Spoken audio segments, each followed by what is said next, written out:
প্রকাশ করে কিন্তু ভিতরে সে 2 নম্বর দিয়ে দেয়। ব্যবসা করার ক্ষেত্রে যে সততা, সেই সততা থেকে মানুষ। আসসালামু আলাইকুম ওয়া রাহমাতুল্লাহি ওয়া বারাকাতুহু। সম্মানিত ভাই বোনেরা, আজকে খুবই গুরুত্বপূর্ণ একটি বিষয় নিয়ে আপনাদের সামনে হাজির হয়েছি। খুবই গুরুত্বপূর্ণ কথাগুলি একজন মুসলমান ব্যবসায়ীর জন্য। ব্যবসা বলতে শুধু যে ডাক্তারি করা সেটা নয়, শুধু যে আলু বিক্রি করা সেটা নয়। ব্যবসা বলতে সমস্ত কিছু, যে শিক্ষকতা করে সেটাও একটা ব্যবসা। আমি আপনাদের বুঝিয়ে দেওয়ার চেষ্টা করব, সংক্ষিপ্তভাবে বুঝিয়ে দিলে আপনারা অনেক কিছু বুঝবেন না, তবে ভিডিওটা অনেক বড় হবে, তাহলেই আপনারা উপকৃত হবেন। পৃথিবীর বুকে 80% মানুষ ব্যবসা ধ্বংস হলো ব্যবসা করার ক্ষেত্রে যে সততা, সেই সততা থেকে মানুষ বেশি মুনাফা অর্জনের উদ্দেশ্যে তার ব্যবসায় যে মূল জিনিসপত্র তাকে সে 1 নাম্বার, যার কারণে ক্রেতা তার কাছে জীবনে একবার আসে এবং সে তার বন্ধু বান্ধব আত্মীয় স্বজনের কাছে পৌঁছে দেয় যে এই মাল বা এটা 2 নম্বর, যার ফলে সে আর রান করতে পারে না। ব্যবসায় সবচেয়ে মূল্যবান একটা হলো যে আপনার কাছে দ্বিতীয়বার, তৃতীয়বার, চতুর্থবার যদি বারবারই আসে, তাহলে বুঝবেন যে আপনার এই ব্যবসার ক্ষেত্রে রহমত এবং আপনার এই ব্যবসা ভিতরে কল্যাণকর এবং মানুষের জন্য কল্যাণকর কিছু রয়েছে, যার কারণে মানুষ আপনাকে পছন্দ করতেছে, আপনার প্রোডাক্টকে পছন্দ করে।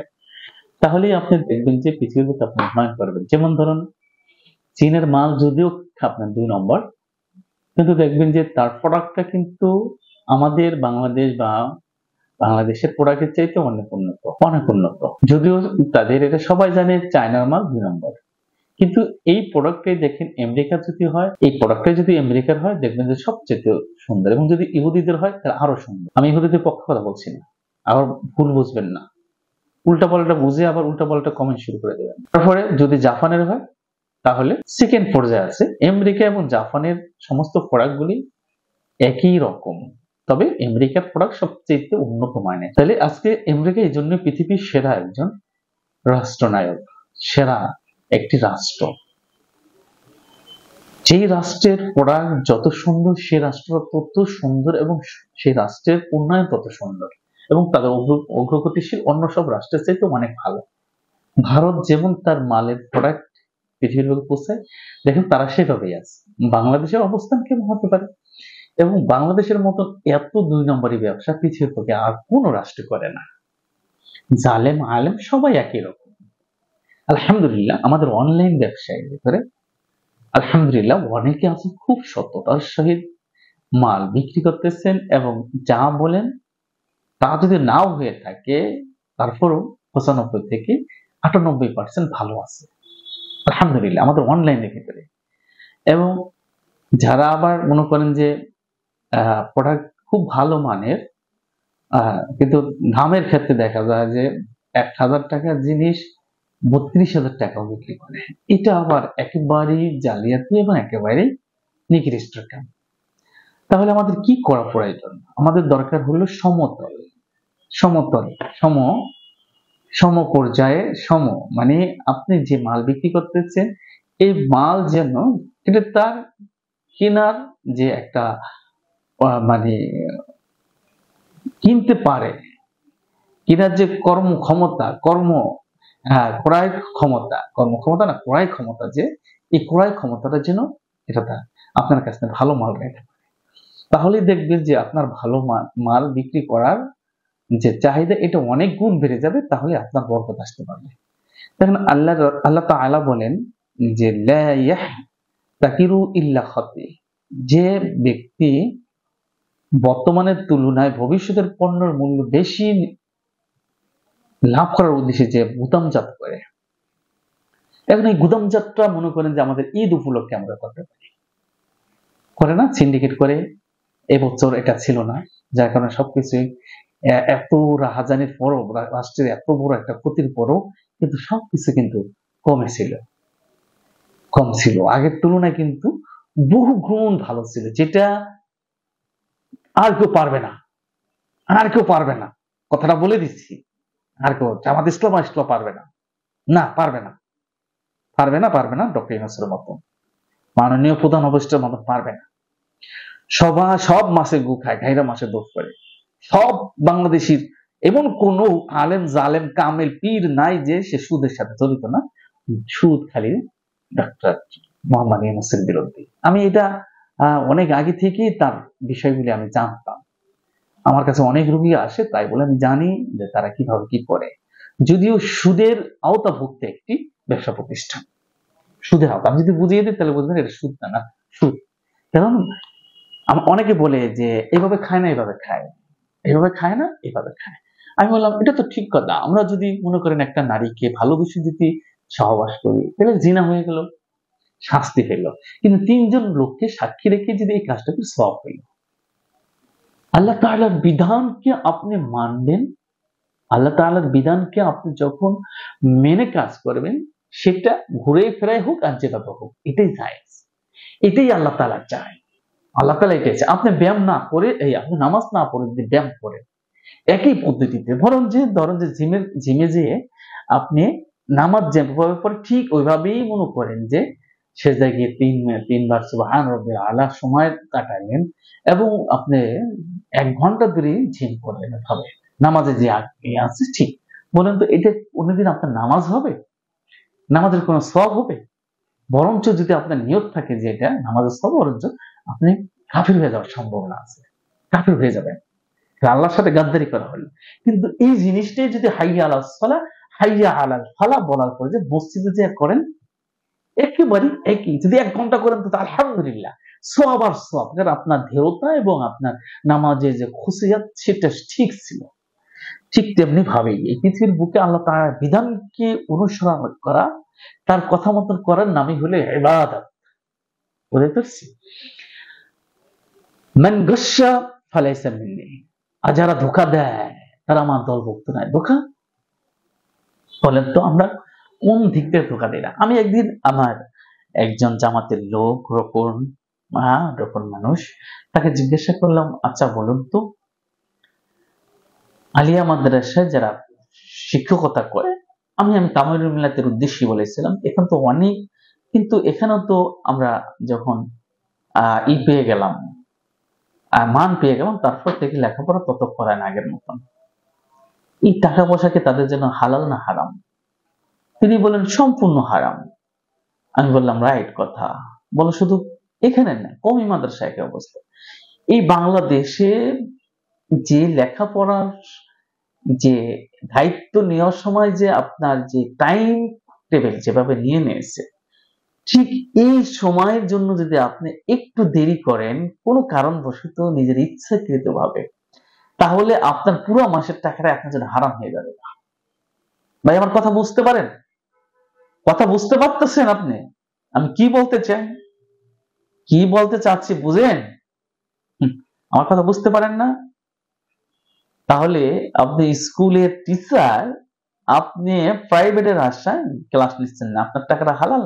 আপনার ঘরে কি জন্ম নিব বন্দি না ভালো মানুষ হাসান হোসেন আলী রাদিয়াল্লাহু আনহু, ইমাম আবু হানিফা জন্মতে নিব? আপনার মতন একুলাঙ্কের মাস্টারের সন্তানের তিনি প্রতিবন্ধিত্ব হবেন, তিনি লেখাপড়াও প্রতিবন্ধী হবে, আর আল্লাহ তাআলা সরাসরি প্রতিবন্ধী করতে পারেন। তাহলে ধোঁকাবাজি করবেন যে কোনো ক্ষেত্রে। ইমামতি করতেছেন আল্লাহ রাসূল সাল্লাল্লাহু আলাইহি ওয়াসাল্লামের দিক নির্দেশনা ব্যতীত যদি আপনি একটু নিজের মন গড়া মতন বয়ান করেন, মন গড়া মতন যদি নামাজের সিজদা রুকু বসার আদব কায়দা যদি না করেন, আপনিও একটা ধোঁকাবাজ, আপনিও একটা ধোঁকাবাজি করলেন কোরআন সুন্নাহর সাথে। এজন্য আল্লাহ রাসূল সাল্লাল্লাহু আলাইহি ওয়াসাল্লাম বলেছেন, যে আমার কথাকে বিকৃতি করলো, আমার কাজকে বিকৃতি করলো, যে আমার দেখানো পথ অনুসরণ করলো না, তিনি আমার দলভুক্ত নাই। তিনি বলছে কি মুহাদাদাসু বিদআ ও কুল্লু বিদআতিন দালালা কুল্লু বিদআতিন ফিন্নার।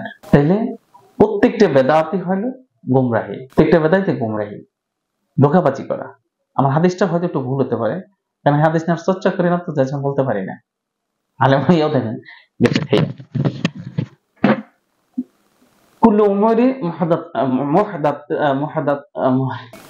তাইলে এই যে মনে করেন দেখছেন না চর্চা থাকার কারণে কি হলো, এই যে মনে করেন যে অবস্থা, তাহলে সেখানেও আপনি 2 নম্বরই করতেছেন, ধোঁকাবাজি করতেছেন। তা আপনার জন্য কি, যারা ধোঁকা দেয় তারা আমার অন্তর্ভুক্ত নয়। মান গস্যা ফালাইসা মিন্নি, ফালাইসা মিন্নি। তাহলে ধোঁকাবাজ। বলেন তো, আপনি বিদেশে গেলেন, আমার বিদেশি ভাইদের খুব কষ্ট লাগবে। আপনাকে দায়িত্ব দেওয়া হয়েছে, আপনি মনে করেন যে সে দায়িত্ব আমি অবহেলা করতেছি, করলে আমাকে মালিক দেখতেছেন না, আপনি আপনার নিজের সাথেই গাদ্দারি করতেছেন, নফসের সাথে। আপনি যদি ওই অবস্থায় যদি মৃত্যুবরণ করেন তাহলে আপনি জাহান্নামে যাবেন। আর যদি আপনি আপনার সঠিক টাইম মতন আপনি কাজে এবং যতটুকু কাজের আপনার থিওরি যতটুকু আপনার শরীরে করে তা করেন, তাহলে আপনি যদি ওই অবস্থায় মারা যান তাহলে আপনি একজন কল্যাণকর বান্দা হিসেবে মারা যাবেন। বুঝতে পারছেন ভাই? বুঝতে পারছেন? এই যে বাংলাদেশে যে অবস্থা, নিজের আখের গোছানোর জন্য আমরা এক একটা মানুষ এক একভাবে মানুষকে বোঝানোর কারণে সবকিছু থেকে আমরা দূরে আছি। আমরা যারা ডাক্তারি করি, আমি ডাক্তার মানুষ, ডাক্তারি নিয়ে আলোচনা করি। আমরা যারা ডাক্তারি করি, এই ডাক্তারের ভিতরে কি প্রতারণা নাই? প্রতারণা আছে। বেশিরভাগ ক্ষেত্রে 99% ডাক্তার প্রতারণা করে, প্রতারণা ভরপুর। কিন্তু যারা আপনার ভালো ডাক্তার তাদেরকে আপনারা মূল্যায়ন করেন না, মূল্যায়ন করতে চান না। একটা চিকিৎসা ক্ষেত্রে যদি আপনি তাৎক্ষণিক চিকিৎসা চান, আচ্ছা এটা তো অর্গানের ব্যাপার না, এটা দ্বিতীয়বার অর্গানটাকে আবার তৈরি করা। আপনার দ্বিতীয়বার একটা লিভার নষ্ট হয়ে সেই লিভারটাকে ঠিক করা মানে হলো আবার দ্বিতীয়বার জন্ম নেওয়া। আপনার যৌনহীনতাকে ধ্বংস করে ফেলেছেন, এটাকে আবার ফিরিয়ে আনা মানে আবার আপনার 12 বছর যৌবন ফিরে আনা। আপনি এত সহজ 12 বছর লাগলো আপনার যৌবন আসতে, আপনি সেই যৌবনটাকে ধ্বংস করে দিলেন 1 বছরে, 2 বছরে, 3 বছরে, 5 বছরে, 8 বছরে, 10 বছরে, 20 বছরে। আপনি আইসাই বললেন যে আমাকে 3 দিনে 1 দিনে ভালো করে দেন, আমার বউ থাকবে না, আমি বিয়ে করতে পারতেছি না। আফসোস, আফসোস আপনার জন্য। আপনার মতন পোড়া কপাল, আপনার মতন বেকুব আর দুনিয়ার পক্ষে নাই। ভাই আমি কথাগুলি খুব স্পষ্ট ভাষায় আপনাদের বোঝাচ্ছি। আপনার মতন আর বেকুব আর এত বড় দুনিয়ার পক্ষে নাই ভাই। কারণ ডাক্তারের বাপেরও কোন ডাক্তার যদি বলতে পারে আমি একটা একেবারেই ধ্বজভঙ্গ হয়ে যাওয়া, একেবারেই লিভার নষ্ট হয়ে যাওয়া, কিডনি নষ্ট, আমি 1 থেকে 1.5 মাসের মধ্যে একটা সম্পূর্ণ ভালো করে দেয়, সে মিথ্যা ডাহা একটা ফাউল। আপনার 1 মাসে হতে পারে এলোপ্যাথি, ইউনানি, হার্বাল যে কোনো ডাক্তার বলেন, গ্যারান্টি, আমি গ্যারান্টি দিলাম যদি কেউ পারে মেডিসিন দিয়া, কেউ যদি আমার এই চ্যালেঞ্জকে, I can challenge for any time, আমি চ্যালেঞ্জ দিলাম যদি কেউ পারে যে আমার কথাকে ড্যাঙ্গাবে, তাহলে আমি আর পৃথিবীতে কোনোদিন মানুষকে চিকিৎসা দিব না না না। আমি চ্যালেঞ্জ দিলাম। সিজার এক জিনিস, অপারেশন আরেক জিনিস, দুইটা দুই দিক। সিজার যেমন অপারেশন হয় না, অপারেশন যেমন সিজার হয়। একমাত্র অপারেশন ছাড়া, তাও তো অপারেশন করার পরও 3 মাসের আগে ভালো করা সম্ভব না। কারণ আমি নিজে অপারেশন রোগী, আমি জানি। আমি ডাক্তার হওয়ার আগে কিন্তু আমার অপারেশন হয়েছে, যে কোনো একটা কারণে অপারেশন হয়েছে। হয় না তাৎক্ষণিক আপনাকে অপারেশন করে সাকসেসফুল বলে আপনাকে বিদায় করে দিল 3 দিন পরে, আপনাকে দৌড় পাততে হবে 3 মাস থেকে 4 মাস, আবার 1 বছর পর পর আপনাকে সাক্ষাৎ করতে হবে। তাহলে কি বোঝা গেল যে তাৎক্ষণিক কোন চিকিৎসা পদ্ধতি পৃথিবীতে নেই। আর আপনি আমাদেরকে, আমাদের মতন ডাক্তারকে আপনি প্রতারক ভাববেন? আপনি নিজেই নিজের সাথে প্রতারণা করেন, নিজেই নিজের সাথে গালদারি করেন, নিজেই নিজের সাথে বেইমানিত্ব করেন। আমরা সবাই, আপনি আর আমি না, সবাই একই অবস্থা ভাই। তাই তো আল্লাহ রাসূল সাল্লাল্লাহু আলাইহি ওয়াসাল্লাম, আল্লাহ তাআলা কোরআনে বলেন যে ওয়াইলুল লিল মুতাফফিফিনা আল্লাযীনা ইযা তালু আলান নাসি ইস্তাওফুন ওয়া ইযা কালুহুম আও জানুহুম ইখসিরুন। আলা ইয়াযুন্নু উলাইকা আন্নাহুম মাবউসুনা লিয়াউমিন আযীম ইয়াওমা ইয়াকুমুন নাসু লিরাব্বিল আলামিন। তাদের জন্য ধ্বংস যারা মাপে কম দেয়। এখন এই মাপ শুধু পেঁয়াজ রসুন না, এই মাপ আমার মেডিসিনের ভিতর হতে পারে, এই মাপ আমার নামাজের ভিতর হতে পারে, এই মাপ আমার লেখাপড়ার ক্ষেত্রেও হতে পারে, এই মাপ আমার রাজনৈতিক ক্ষেত্রেও হতে পারে, এই মাপ আমার ন্যায় বিচারের ক্ষেত্রেও হতে পারে। এজন্য ন্যায় বিচারের মানে বিচারক কার কি থাকে? দাড়ি পাল্লা থাকে। এই দাড়ি পাল্লার কথাই বলেছে, যারা তাদের জন্য ধ্বংস যারা মাপে কম দেয়। এই মাপ ধারা শুধু পেঁয়াজ রসুন আলু বুস্তা চাউল গম ঢালকে বোঝানো হয়নি। ওয়াইলুল লিল মুতাফফিফিনা আল্লাযীনা ইযা তালু আলান নাসি ইস্তাওফুন। তারা কি চিন্তা করে না কিয়ামতের দিবসে যখন সমস্ত মানুষ মহান প্রতিপালকের সামনে দাঁড়াবে, তখন তাদেরকেও পুনরুত্থিত করা হবে।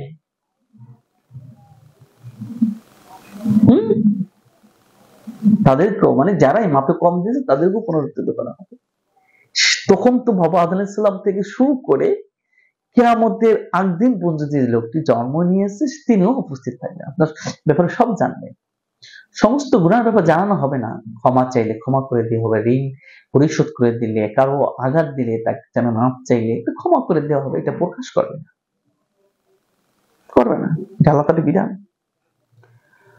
আল্লাহ, এই যে আমি যে কথা বলছিলাম, আল্লাহ রাসূল সাল্লাল্লাহু আলাইহি ওয়াসাল্লাম বলেন, যে জাতি মাপে ও ওজনে কম দিবে সে জাতির দুর্ভিক্ষ, কঠিন খাদ্য সংকট এবং শাসক গোষ্ঠীর অত্যাচারের শিকার হবে। 1974 সাল মনে আছে? আপনাদের কি মনে আছে?